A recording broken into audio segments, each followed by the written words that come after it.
Okay, so right now we're doing my show Ghosts of Fort Greene, um, episode one, the series premiere episode, from 2017, I believe. Um, I believe we started filming it, yeah, 2007. No, no, no, no, no, no. We started filming in 2016, right? No, I don't remember when we started filming. Yeah, how about I check? Hold on. Well, let's see. When did this show come out? Okay. So we started filming in 2017, Ghost of Fort Greene, in New York City. My first full show in New York City. Um, yeah. All right. Let's watch this thing. See what I got to say. All right.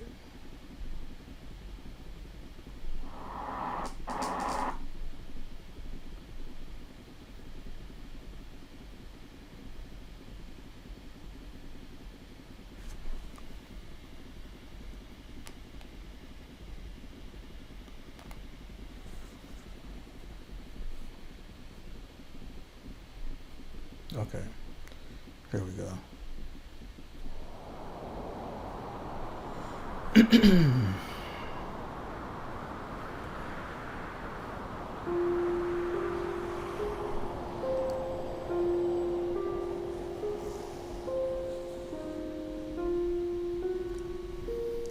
Whoa. I remember this. Filming in the snow in Brooklyn on an unexpected snow day.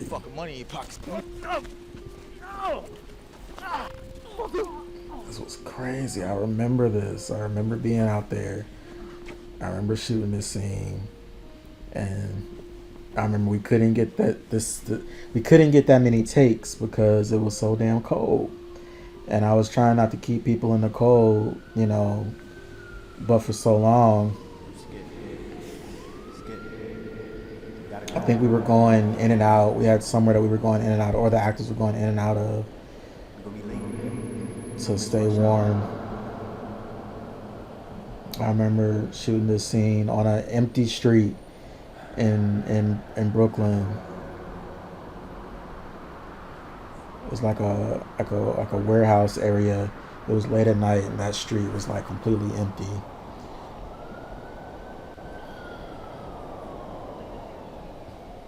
I really love this show. Really love this show. So I created this show, Ghost of Fort Greene. So I had an idea for a show. I really wanted to shoot a full show in New York City at that time. This was 2016 is probably when I started writing it.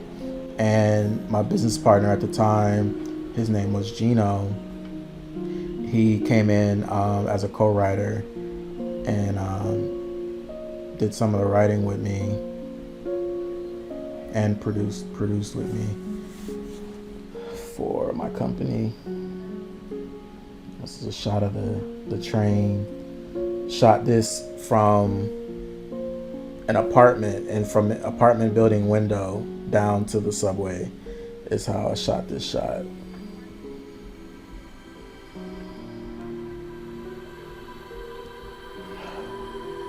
It's crazy, man. It's crazy. I'm sorry for the reaction I'm having. It's just that when I think about how much I've done sometimes, I can't believe it. And the places that I've been with my work, places you forget you've been, people you forget that you've come across. I remember shooting this scene this night. It was one of our first nights of filming. We were getting B-roll of the two main characters, Hop and Skip, played by an actor named Bryant. He played Hop, and an actor named Willam Perry. who played Skip, and Willam Perry. Actually, you may recognize him from Yo, you the straight? Best Man series on Peacock. Yeah, I'm good. Yeah. You sure? I be getting worried about you sometimes, man. Yeah. I'm good, man. This was the good old days of this show. Hey, man, I'm just, You know, Just checking on it you. seems like in my Yeah, experience with be my focused series, on and what's up. possibly because, you know, these are micro I told budget you, projects, they're spend some independent time. projects, very little money, I need you more than ever. and What's up? I'm focused. sometimes it takes a while to shoot them. It could take 6 months, it could take a year, it could take 2 years. So the early days are always the best days. I mean, you So say this that was the now, early but it's days like, when you have a lot of up and down, I excitement. just gotta, For the project, you have a lot of excitement for what you're I doing, never know what can happen. but the excitement doesn't last. Can I trust you? It doesn't last. It never Yes. lasts. Yeah, you can trust me. So anyway, Like, not to get too introspective on y'all too soon. crazy. So yeah, these guys are, you know, they make money by pickpocketing, you know, in Brooklyn, in New York, and it's one of the ways that they make their money. I always gotta think that. You know, this show, if you haven't seen it, is basically about Nigga, you got your the shit. things that chase us. You know, we call those things ghosts. In the context of this show, Ghosts of Fort Greene, the ghosts are, you know, your vices, they're your fears, If I'm focusing they're on your insecurities, they're your baggage, your bad memories, the things you want to forget that you can't forget. So those are the ghosts, and so this show is about the ghosts that everybody has. Specifically these two friends, and they're trying to move their lives forward or figure out how to move their lives forward, despite the fact that they have all these things chasing them in their lives that they're trying to outrun. Yo, Skip. So Come that's here, the man. concept Where of you this going? show. There's E-Man, played by Juan Callado. Oh, calm down, man. Jesus, It was Skip, so that's not a cold good look, shooting man. this Pampers scene. and smoking. Shit, baby mama got you that much drama? Shit, man. Jesus, Skip. I love this shot. You been up to, man? I ain't Love seen you that for a shot while. too. Been working, getting you some money, getting you some girls, huh? I love Juan. Come on, Juan, he Skip, brought talk so to me, much man. color to this story. No, Like I his try. character was Skip, don't was be like part of the comic relief. Hey man, Hop, that's a different dude, man. He talks to me. Here, great timing, great timing he had. I don't like weird. You know, Willam also great actor, really good at what he does. Yo, that's my Commits, is focused on set.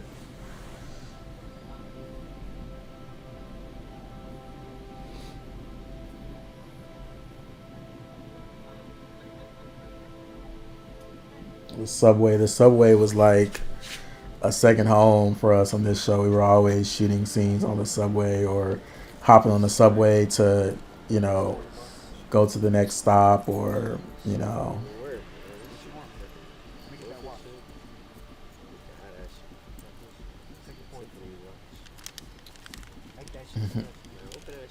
Make that shit stretch.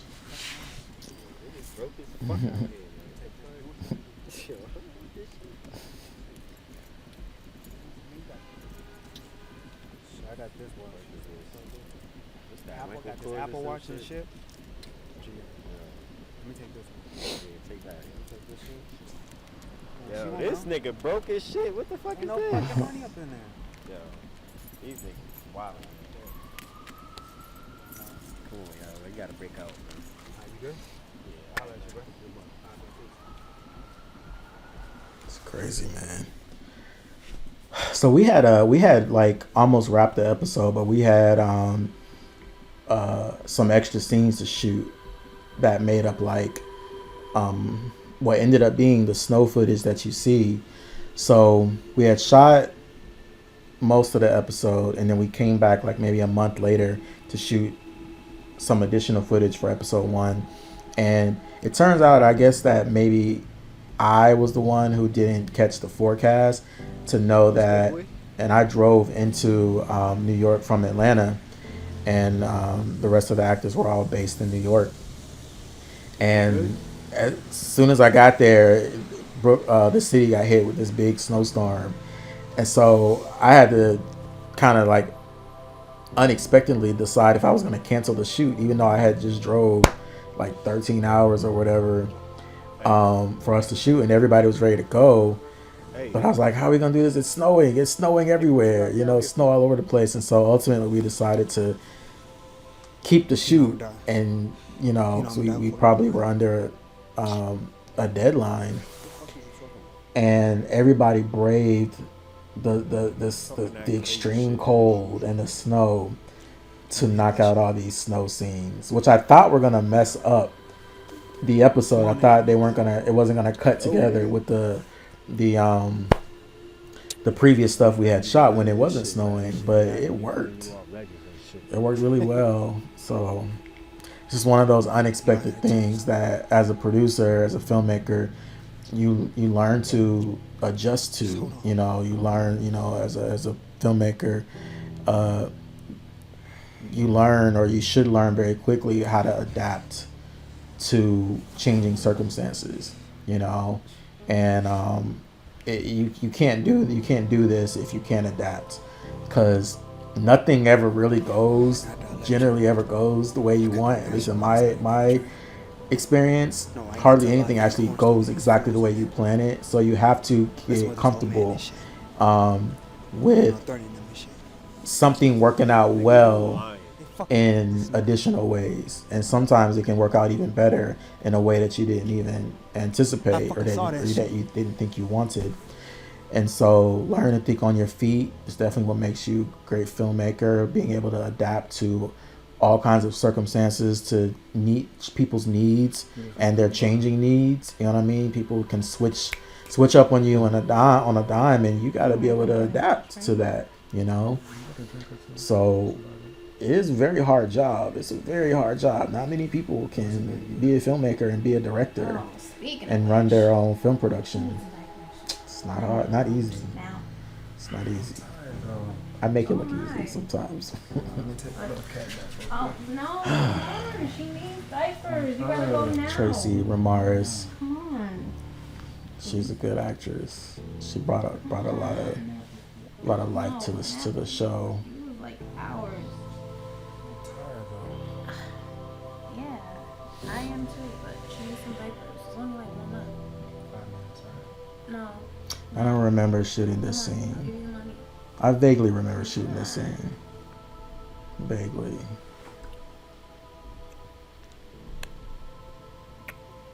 I remember I had a lot of actors coming in and out that night. It was kind of a busy night. A lot of different call times that night. Nah, fuck all that shit. Where I see you look over that fucking money in your pocket. There's that snow.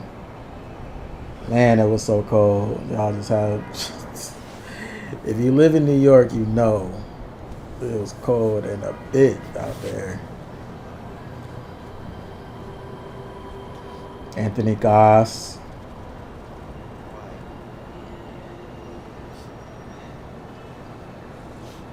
Alicia Brayboy playing Detective Naveed Williams and Detective Sabrina Lawrence.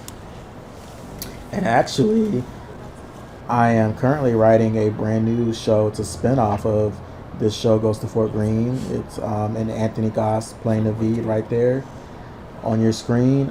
He is the star, and it's a show that follows his character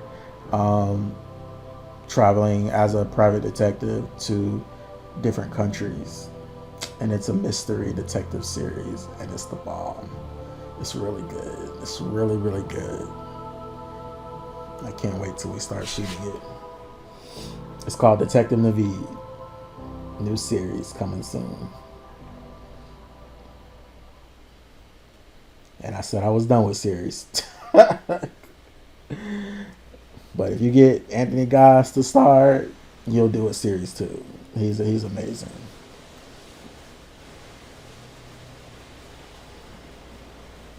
The sunflower seeds. These again? We added the sunflower seeds to his character. I always talk about myself.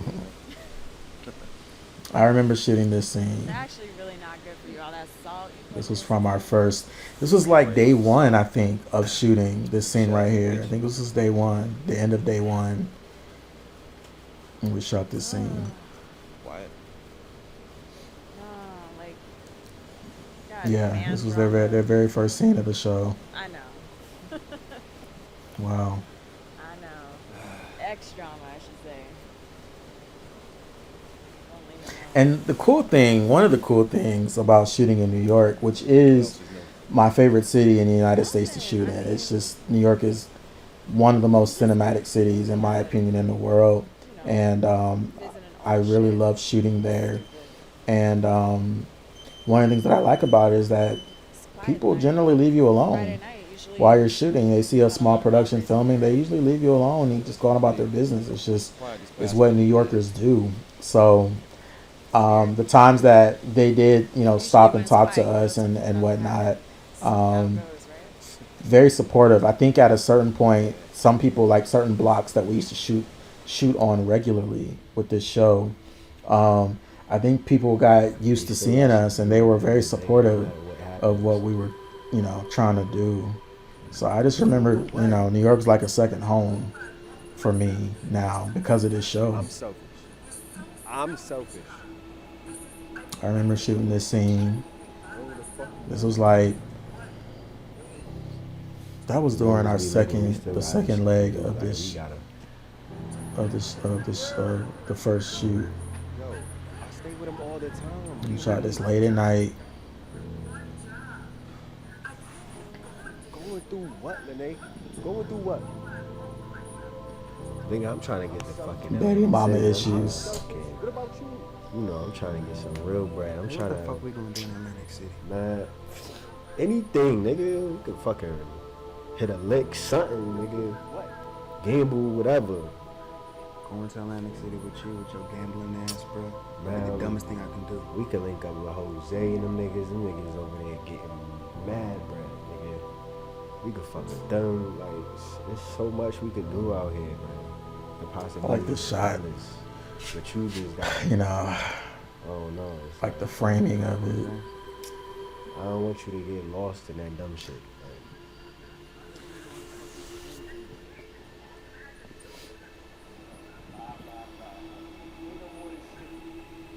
At the end of the day, we need money. At the end of the day, we need money.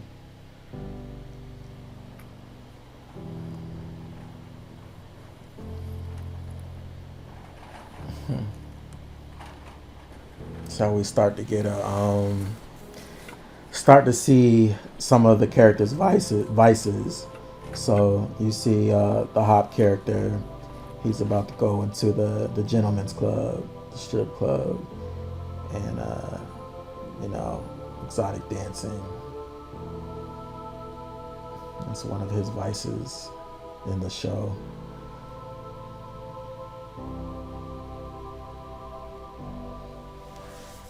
Some jump cuts for y'all. Yes.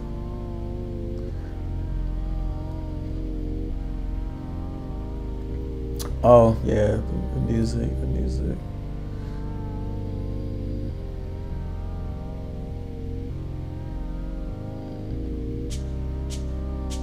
Lots of shots of the city.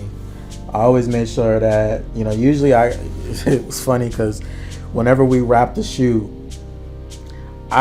because I drove in, to shoot the show every time. I would drive in for like 2 days or 3 days or 4 days, however many days we were going to shoot. And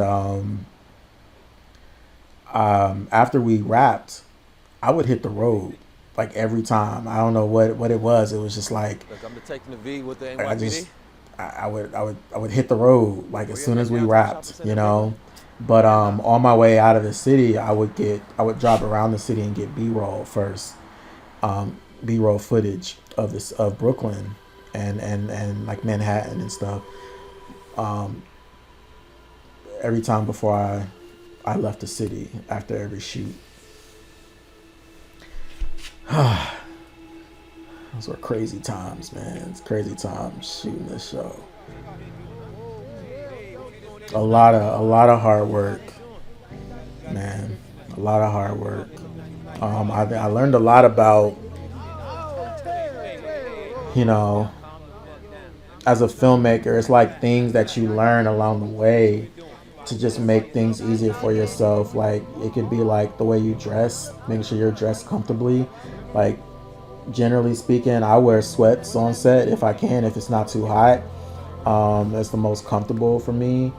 You gotta be like with this show right here, Ghosts of Fort Greene, we did a lot of walking, you know, like we did a lot of walking from one block to the next, or from, you know, to the train station or to our locations where we did a lot of walking.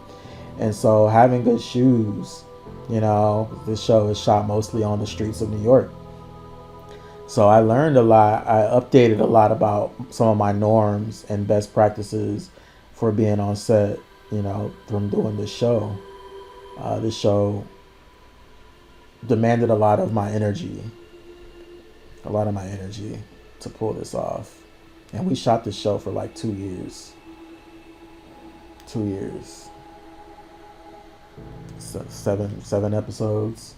We did more than 7 episodes. We shot more footage, but we only released 7 episodes, and then we ran into the pandemic. And then after the pandemic, we tried to continue shooting the show, but it just wasn't the same. We had lost some of the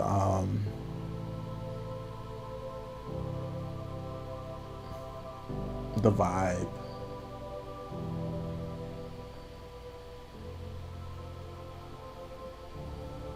I'll show you when I get home. Where's my baby at? Alright, bet. They did not like to do these walk-in shots. Like they did not like. I mean, they understood it once they saw the edit, but having them walk down these blocks and all this walking, the actors were not feeling that. They were not feeling that. Yeah. So it's not easy being an actor either, guys. It's not easy. Speaking of which, what you do last night? Yo, you need to snap out of this shit, man. I like this shot, this scene right here. The scene of Hop fussing at Skip, who's having like some of his ghosts are mental health issues. I don't know, I just worry about you sometimes. Snap out of that shit, man. The fuck? I'm over here trying to help you get bread for your seed, your fucking family. I'm good. I promise I'll be back. Why are you tripping? I gotta get something for the baby. It's a surprise. I need a retwist. I got you, okay? Hey. I love you. Sound rumbling, windy. Stay the door unlocked. Oh man, it's making me miss shooting in New York, watching some of these shots, man. Because it's the third time shooting this show that we're just super peaceful. Third time shooting a show that was just super peaceful. And you really, it's very rare that me, you know, you catch yourself having an enjoyable moment, because I feel like set is so technical that there's usually no time to like enjoy it.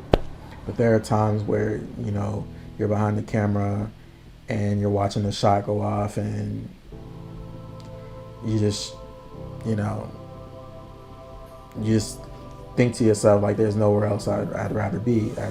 As corny as that sounds, you know, but it can feel like that sometimes. And then when you get to put it all together and then see it all put together, especially so many years later. Like I said, we released this first episode in like 2017 apparently, and so it's probably been almost as many years since I've watched this episode all the way through.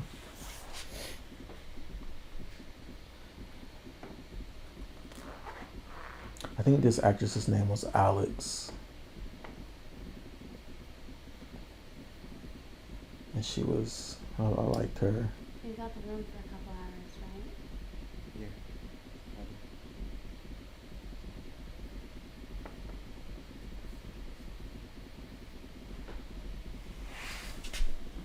Sweet girl, easy to work with. Just kind of hoping you'll stay.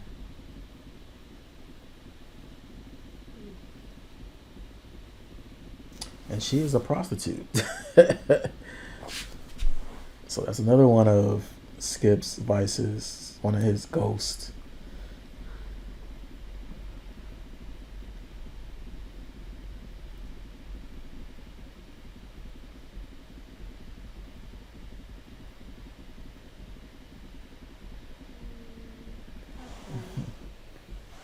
I'll stay.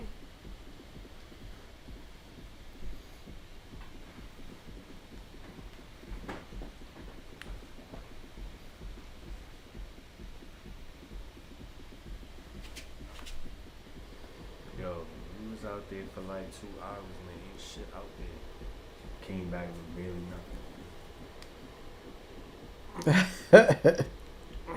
Yeah, I know. I remember shooting this scene.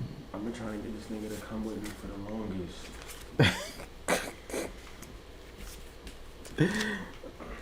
I'm coming out there. We both coming out there. Okay, for this scene, Bryant, you're gonna act like you're taking a shit. And he got really into it. Look at that. That's all him wrapping the toilet paper.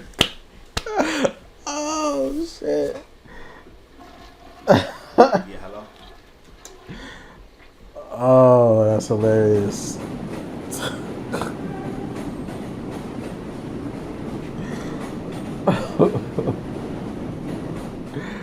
Oh shit.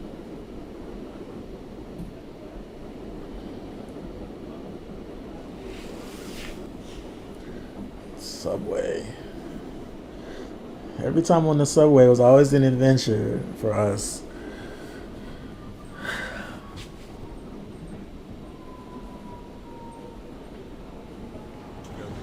Fucking business.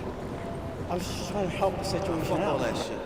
Where I see you look over that fucking money in your pockets.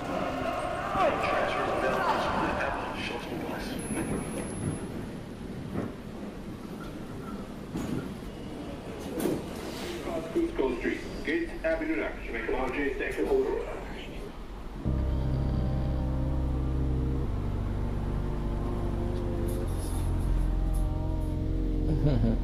I remember shooting these shots. I sure do.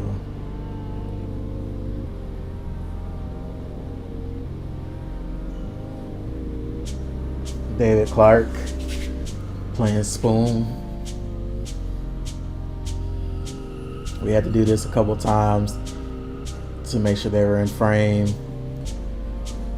Yeah, all this running and shit, they was not here for this. All that running cracks me up now. Look at this shot right here. This shot was cool. We had timed it. We were like, let's wait for the train to come across the top. And when y'all, I probably gave them a count.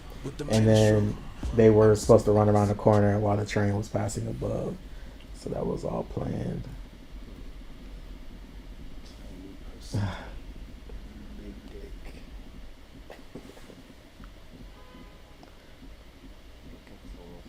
So Hop's character has some sexual predilection issues. fetishes.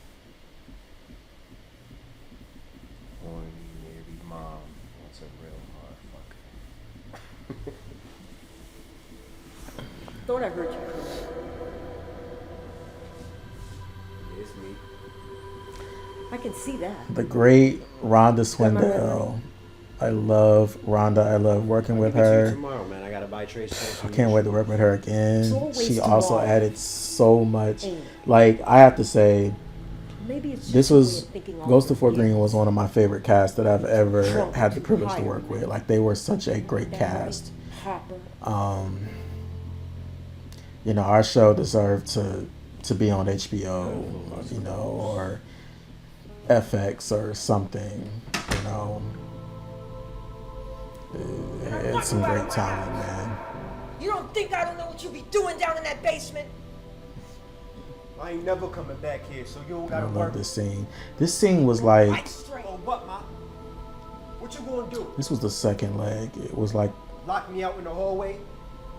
With base heads? it wasn't the prostitutes first leg, walking all it was the over me? second leg of filming. Hit me like you used to? Or no, you gonna have me sitting up here listening to you suck and fuck whatever nigga can scrape together $5 Pow. for the night.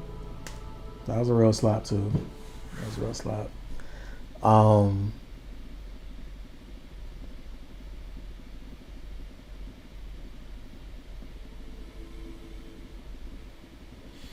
Even the editing style of this show wasn't originally planned. You know, editing, I edit all my own shows, and so I feel like editing is like another round of writing, because you get to, you know, you get to be creative in editing, you know. You know, play with the sequence, play with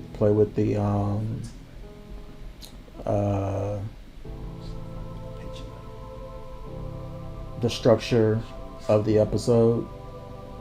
So, you know, this episode just set the tone for the style of the rest of the show. Yeah, I'm really proud of this episode.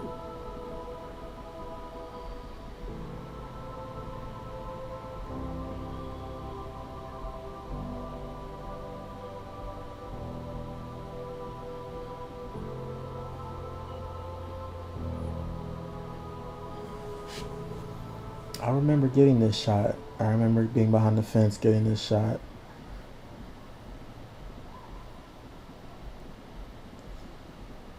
I probably was tired as hell.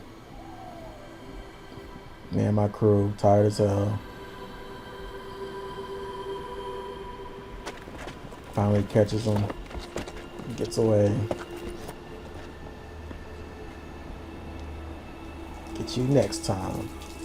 Oh, Hop jerking off.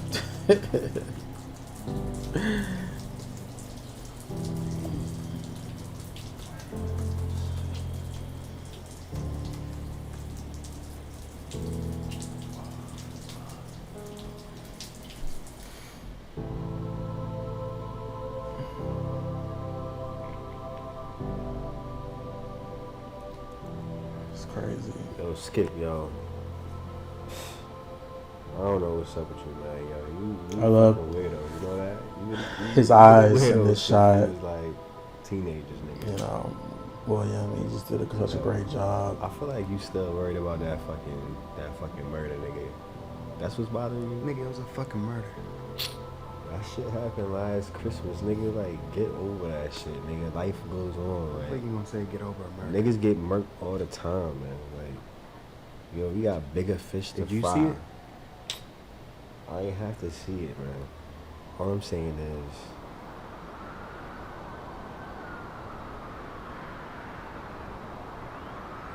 Ghosts of Fort Greene. Awesome white nigga flossing, Gatsby nigga looking like a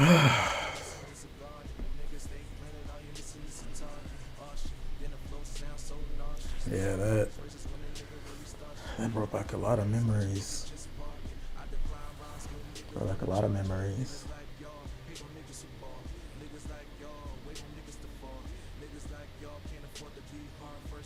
Hmm.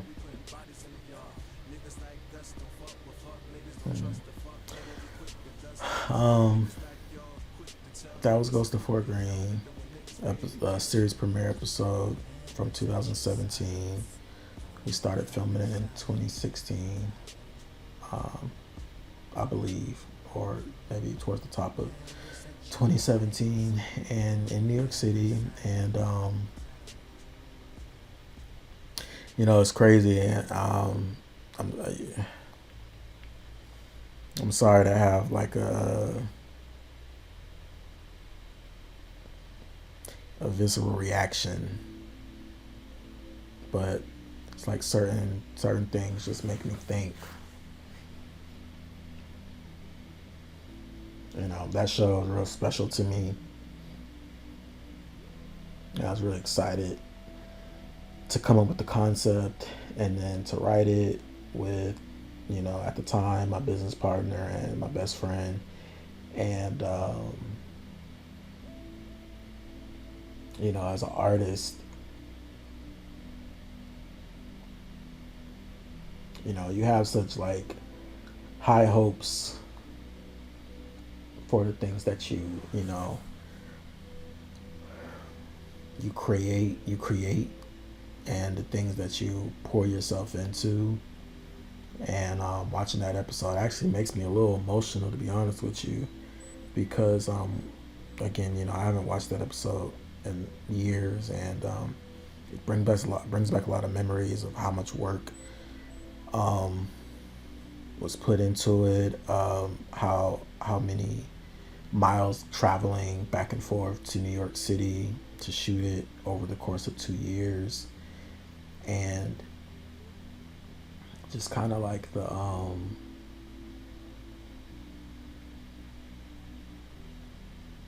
it's how much you get attached to the art, to the work that you're doing, and even the people that you're doing it with. There's a period of time on a project where it just feels magical. It feels like meant to be like, as a group of creatives, you guys were meant to come together at this point in time to do this work. Sometimes you wish the moment would last longer than it does. Sometimes you wish the synergy would last longer than it does. The heartbreaking part is that it usually never does. And that was definitely part of the story of this project.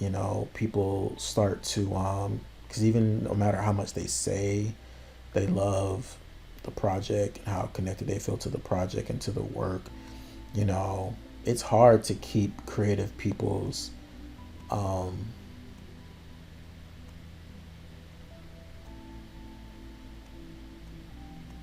it's hard to keep their focus on one thing. It's hard to keep their hearts, still believing in one thing. And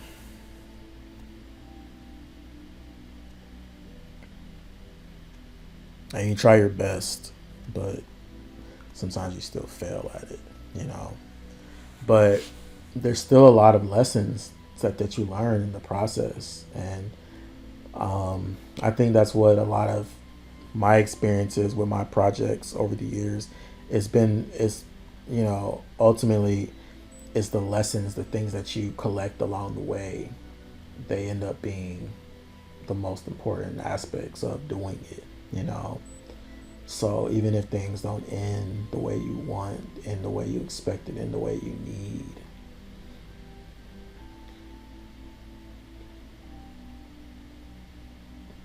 it's best to focus on the things you collected,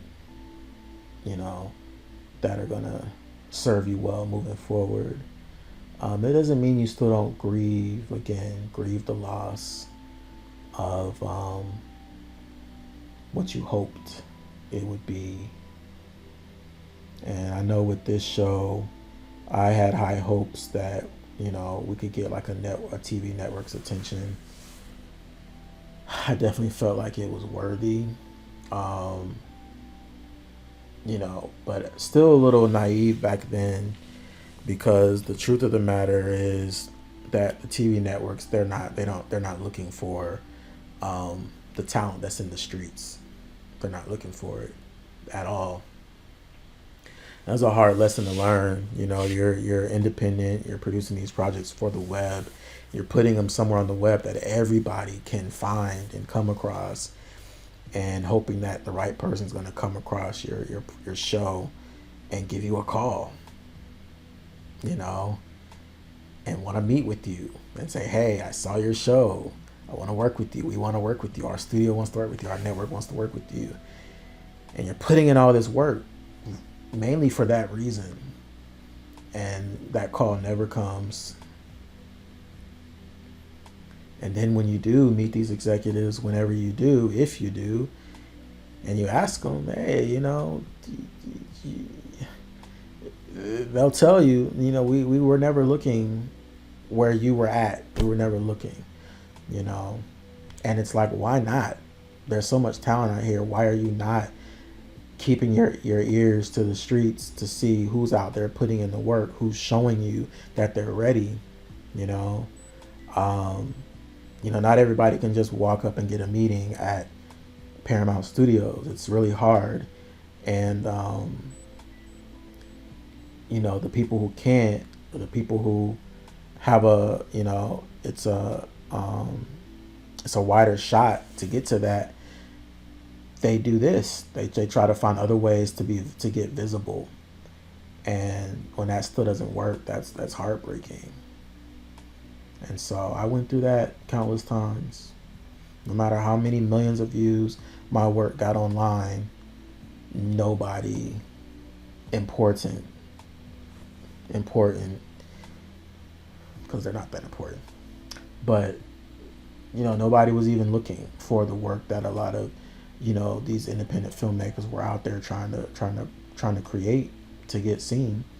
These executives are not even looking this way. Their eyes are focused just on who makes it in front of them, all the hoops you have to jump through to get in front of them.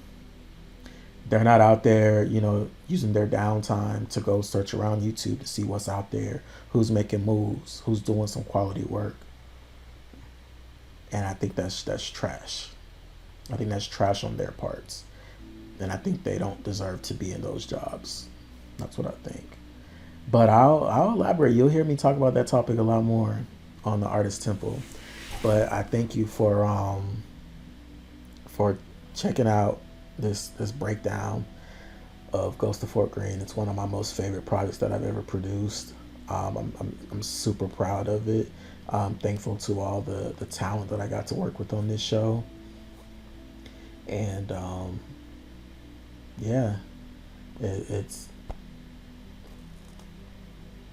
it's good. It's good. So until next time, this is Lazarus X for the Artist Temple.